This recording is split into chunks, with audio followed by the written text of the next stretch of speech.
চিরঞ্জীব ভালোবাসা সামান্য স্পর্শ বৈদিক যুগ থেকে অধুনান্তিক সময়ের আবিষ্যের কবিদের কবিতা পাঠ ৩রা মে ২০২০ থেকে পিতৃপক্ষের আজকের এই দিনে ধারাবাহিকতার পাঠে বেদ থেকে এলাম উপনিষদে। উপনিষদ কঠোর উপনিষদ প্রথম অধ্যায় প্রথম বল্লীর ৪ নম্বর শ্লোকটির বাংলা অনুবাদ পাঠ করব। ৪ নম্বর শ্লোক।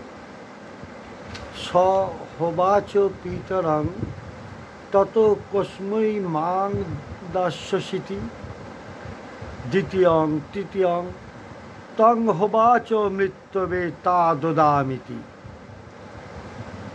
নচিকেতা পূর্বোক্তরূপ চিন্তার পর পিতার অনিষ্ট ফল আশঙ্কা করিয়া তাহাকে বলিলেন, আপনি আমাকে কোন ঋত্বিকের উদ্দেশ্যে দান করিবেন?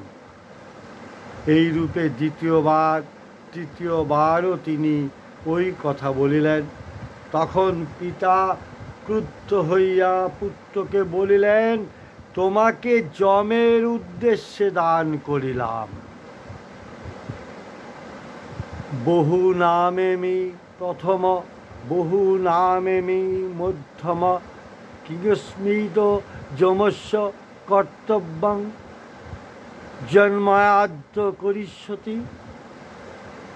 পিতার বাক্য শুনিয়া নচিকেতা ভাবিলেন, পিতার উত্তম শিষ্য বা পুত্রদের মধ্যে পুত্র বা শিষ্যোচিত আচরণে আমি প্রথম, শ্রেষ্ঠ প্রথম না হইলেও বহু শিষ্য বা পুত্রের মধ্যে আমি মধ্যম, কখনো অধম নহি।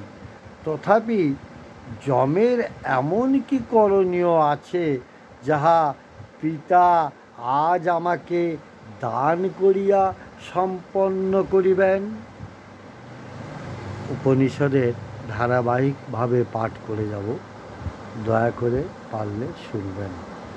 মন্ত্রদ্রষ্টা ঋষি কবিদের আমার প্রণাম এবং পূর্বজদের আমার